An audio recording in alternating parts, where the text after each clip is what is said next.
Hello दोस्तों, welcome back to my YouTube channel. आप सभी का एक बार फिर से चैनल पे स्वागत है। दोस्तों, आज का हमारा वीडियो है इंग्लिश ग्रामर से, जिसमें आज हम लोग कुछ इंपॉर्टेंट क्वेश्चन देखेंगे वन वर्ड सब्स्टिट्यूशन से। तो दोस्तों, मैं यहाँ पे आपको बता दूं कि वन वर्ड सब्स्टिट्यूशन का मतलब होता है अनेक शब्दों के लिए एक शब्द। सब्स्टिट्यूट का मतलब होता है किसी चीज़ को किसी से बदलना। तो वन वर्ड सब्स्टिट्यूशन का मतलब हुआ कई सारे शब्दों को एक शब्द से सब्स्टिट्यूट कर देना, यानी कि उसको बदल देना। तो दोस्तों, वीडियो में आगे बढ़ने से पहले मैं आपको कुछ बातें बता देना चाहता हूं कि इस टॉपिक से कुछ क्वेश्चंस आते हैं बोर्ड एग्जाम्स में, जो कि अगर हम लोग यहां पे देख लेंगे इस वीडियो में तो काफ़ी ज़्यादा इजी हो जाएगा और हम लोग उसको आसानी से सॉल्व कर पाएंगे। तो आज का वीडियो काफ़ी रोचक और मज़ेदार होने वाला है, इसलिए आप लोग वीडियो को एंड तक बने रहिए, मेरे साथ पूरा वीडियो देखिए। मैं आपको एक्सप्लेन करके बताऊंगा, आपको पूरी चीज़ें समझ में आ जाएगी। तो दोस्तों, चलिए अब हम लोग वीडियो को स्टार्ट करते हैं हम लोग और आज के पहले क्वेश्चन की तरफ चलते हैं। तो आज का हमारा पहला क्वेश्चन है, अ फील्ड और a part of a garden where fruit trees grow. तो इस क्वेश्चन में हमसे ये पूछा जा रहा है कि गार्डन यानी कि बगीचे के अंदर के एक ऐसा मैदान जहाँ पे फलों के पौधों को उगाया जाता है। फ्रूट ट्रीज का मतलब हो गया फलों के पौधे को। तो इस क्वेश्चन में हमसे यही पूछा जा रहा है कि गार्डन यानी कि बगीचे का एक ऐसा हिस्सा जहाँ पे फलों के पौधों को उगाया जाता है, उसको क्या कहा जाता है। इसको हमको वन वर्ड में जवाब देना है। तो इस क्वेश्चन के लिए ऑप्शन है park, nursery, orchard and yard. तो दोस्तों, यहाँ पे मैं आपको बता दूं कि इसका जवाब हो जाएगा option number C, orchard. Orchard का मतलब होता है फल वाटिका, जहाँ पे बगीचे के एक पार्ट जहाँ पे फल को उगाया जाता है उसको ऑर्चर्ड कहा जाता है। तो हम लोग इसके साथ ही अगले क्वेश्चन की तरफ चलते हैं। तो आज का हमारा अगला सवाल है, a government by one person, यानी कि एक ऐसी सरकार जिसको एक पर्सन यानी एक आदमी के द्वारा चलाया जाता है, तो इसको क्या कहा जाता है। ऑप्शन है इसके democracy, dictatorship, bureaucracy and aristocracy. तो दोस्तों, इस क्वेश्चन के लिए मैं आपको बता दूं कि इसका सही जवाब हो जाएगा option number B, dictatorship. Dictatorship का मतलब होता है तानाशाही, यानी कि एक आदमी के द्वारा चलाई जाने वाली सरकार को तानाशाही कहा जाता है, तानाशाह कहा जाता है। सही जवाब हो जाएगा डिक्टेटरशिप। हम लोग इस पर टिक करते हैं और अगले क्वेश्चन की तरफ चलते हैं। तो दोस्तों, हमारा अगला क्वेश्चन है, a public show off objects, यानी कि कुछ चीज़ों के लिए जो पब्लिक यानी आम जनता के बीच में शो किया जाता है उसको क्या कहा जाता है। तो इस क्वेश्चन के लिए ऑप्शंस है एग्जीबिशन, सेल, जू, एक्वेरियम। तो यहाँ पे मैं आपको बता दूं कि इसके लिए सही जवाब हो जाएगा option number A, exhibition. Exhibition का मतलब होता है प्रदर्शनी, यानी कि कुछ खास चीज़ों के लिए आम जनता के बीच में एक शो किया जाता है, इसको एग्जीबिशन कहते हैं। तो सही जवाब हो जाएगा एग्जीबिशन। हम लोग इस पर टिक करते हैं और अगले क्वेश्चन की तरफ चलते हैं।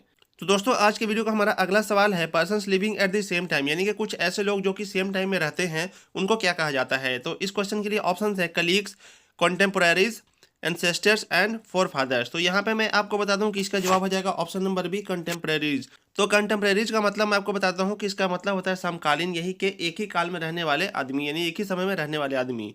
तो इसके साथ ही हम लोग अगले क्वेश्चन की तरफ चलते हैं। तो आज का हमारा अगला सवाल है, those who work in the same department are dash, यानी कि वो पर्सन जो कि एक ही डिपार्टमेंट में काम करते हैं उनको क्या कहा जाता है। तो यहाँ पर मैं आपको बता दूं कि इसका सही जवाब हो जाएगा option number B, colleague. Colleague का मतलब होता है सहकर्मी, यानी कि एक ही साथ एक ही ऑफिस में एक ही डिपार्टमेंट में काम करने वाले लोगों को कलीग कहा जाता है। तो इसके साथ ही हम लोग अगले क्वेश्चन की तरफ बढ़ते हैं। तो अगला क्वेश्चन है हमारा, that which can not be avoided. इसका मतलब हुआ कि जिसको इग्नोर नहीं किया जा सकता उसको क्या कहा जाता है।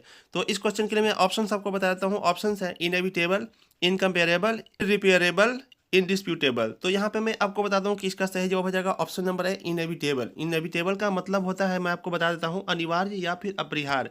तो इसको हम लोग इस तरह से भी कह सकते हैं कि अनिवार्य का मतलब होता है जिसको अवॉइड नहीं किया जा सकता, जिसको इग्नोर नहीं किया जा सकता है। तो इस क्वेश्चन के लिए सही जवाब हो जाएगा इनएविटेबल। हम लोग इस पर टिक करते हैं और अगले क्वेश्चन की तरफ चलते हैं। तो हमारा आज की इस वीडियो का अगला क्वेश्चन है, give one word substitution for a person who presents a radio या टेलीविजन प्रोग्राम।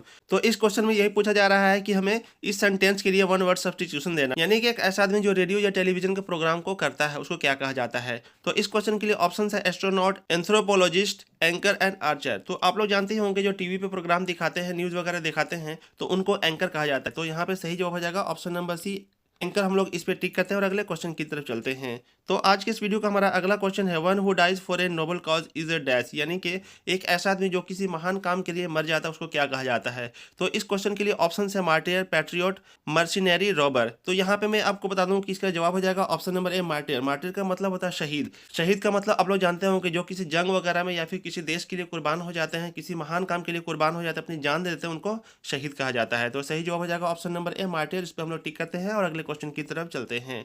आज का हमारा अगला क्वेश्चन है, a place for luggage at a railway station is called, यानी कि रेलवे स्टेशन की ऐसी जगह जहाँ पे लगेज यानी कि सामान वगैरह को रखा जाता है तो उसको क्या कहा जाता है। तो इस क्वेश्चन के लिए ऑप्शन है compartment, waiting room, clock room and platform. तो दोस्तों, मैं आपको बता दूं कि रेलवे स्टेशन का वो पार्ट जहाँ पे लगेज वगैरह रखा जाता है उसको क्लॉक रूम कहा जाता है। आप लोग अगर कहीं ट्रैवल वगैरह करते होंगे तो आप लोग रेलवे स्टेशन पर जाते होंगे तो आप लोगों में से बहुत सारे लोगों को पता होगा, जहाँ पे सामान वगैरह रखा जाता है, बहुत सारे ट्रॉलीज, बैग्स वगैरह रखे जाते हैं, उस रूम को क्लॉक रूम कहा जाता है। तो सही जवाब हो जाएगा option number C, cloakroom. हम लोग इस पर टिक करते हैं और अगले क्वेश्चन की तरफ चलते हैं।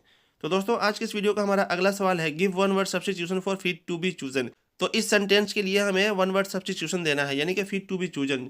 फिट टू बी चूजन का मतलब हो गया चुनने के लायक या चुने जाने लायक। तो इसके लिए ऑप्शंस हैं eligible, suitable, capable and valuable. तो यहाँ पे मैं आपको बता दूं कि इसका जवाब हो जाएगा option number A, eligible. Eligible का मतलब होता है बिल्कुल योग्य, उपयुक्त। तो इसके लिए सही जवाब हो जाएगा एलिजिबल। हम लोग इसके साथ ही अगले क्वेश्चन की तरफ चलते हैं। दोस्तों आज हमारा अगला क्वेश्चन है, choose the correct one word substitution for ceremony of crowning a king.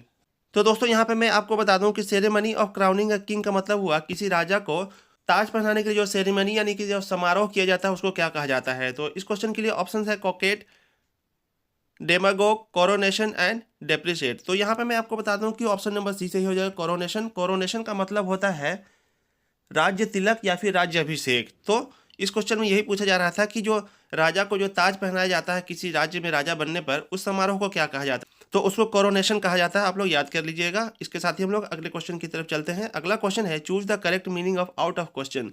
यानी कि आउट ऑफ क्वेश्चन का क्या मतलब होता है ये पूछा जा रहा है। तो आउट ऑफ क्वेश्चन का मतलब होता है कि बस के बाहर, यानी कि हमारे क्वेश्चन से बाहर, यानी कि हमारी पहुंच से बाहर, यानी कि इम्पॉसिबल हम लोग इसको कह सकते हैं। तो इसके लिए हमें वन वर्ड सब्स्टिट्यूशन देना है। तो इस क्वेश्चन के लिए ऑप्शंस है अनडिजायरेबल, इम्पॉसिबल, अनप्लेजेंट, इररेसिस्टिबल। तो दोस्तों इस क्वेश्चन के लिए सही जवाब हो जाएगा option number B, impossible. Out of question का मतलब इम्पॉसिबल। सही जवाब पे टिक करते हैं और अगले क्वेश्चन की तरफ चलते हैं। दोस्तों आज के इस वीडियो का हमारा अगला क्वेश्चन है, choose the correct meaning of at the 11th hour. यानी कि इस क्वेश्चन में पूछा जा रहा है कि हमको सही मतलब बताना है एट द 11th आवर का। तो एट द 11th आवर का मतलब हुआ कि 11वें घंटे में। तो दोस्तों आप लोग जानते हो कि एक दिन में 12 घंटे का एक चक्र होता है, यानी कि 12 घंटे का एक सर्कल होता है, एक चक्र होता है। तो यहाँ पे पूछा जा रहा है कि एट द 11th आवर यानी कि 11वें घंटे में। तो 11वां घंटा का मतलब हुआ कि 12 घंटे से थोड़ा सा पहले, यानी कि लास्ट आवर में, यानी कि लास्ट मोमेंट में। तो इसका हमें मतलब बताना है। तो इसके लिए हम लोग ऑप्शंस देख लेते हैं। ऑप्शन है late, to early, immediate and at the last moment. तो इसके लिए सही जवाब हो जाएगा option number D, at the last moment. इसका मतलब हुआ कि बिल्कुल आखिरी क्षण में, बिल्कुल आखिरी पलों में। तो हम लोग इसके साथ ही अगले क्वेश्चन की तरफ बढ़ते हैं, जो कि आज के इस वीडियो का हमारा अगला क्वेश्चन है।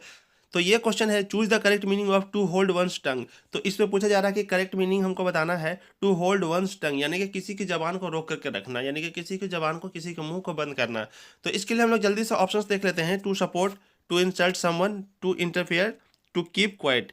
तो इसके लिए सही जवाब हो जाएगा option number D, to keep quiet. यानी कि किसी जबान को, यानी कि किसी की जबान को बंद करके रखना है, किसी की जबान को चुप करके रखना। इसका मतलब हुआ उसको बिल्कुल शांत रखना, चुप रखना। तो सही जवाब हो जाएगा टू कीप क्वाइट। तो दोस्तों आज के इस वीडियो में हमने देखा कि वन वर्ड सब्स्टिट्यूशन से ये खास और इंपॉर्टेंट क्वेश्चन थे, जो कि बोर्ड एग्जाम्स में अक्सर आते रहते हैं। तो यहाँ पे मैं आपको एक बात बता देना जरूरी समझता हूँ कि इस चैप्टर पे, इस टॉपिक पे एक वीडियो हमारा पहले से चैनल पे मौजूद है। आप लोग चाहें तो वो वीडियो भी देख सकते हैं। उसमें भी कुछ ऐसे इंपॉर्टेंट क्वेश्चन को इंक्लूड किया गया है। तो दोस्तों आप लोग अपना फीडबैक जरूर दीजिएगा, आपको वीडियो कैसा लगा। अगर आपको वीडियो अच्छा लगता है तो वीडियो को लाइक कर दीजिए, एक प्यारा सा कमेंट कर दीजिए और चैनल को सब्सक्राइब कर दीजिए अगर आप पहली बार चैनल पे इस वीडियो को देख रहे हैं। तो इस तरह के काफ़ी सारे वीडियोज हमारे चैनल पर मौजूद है। आप लोग जाइए चैनल पर, वीडियो को देखिए और अपने एग्जाम को बेटर बनाइए।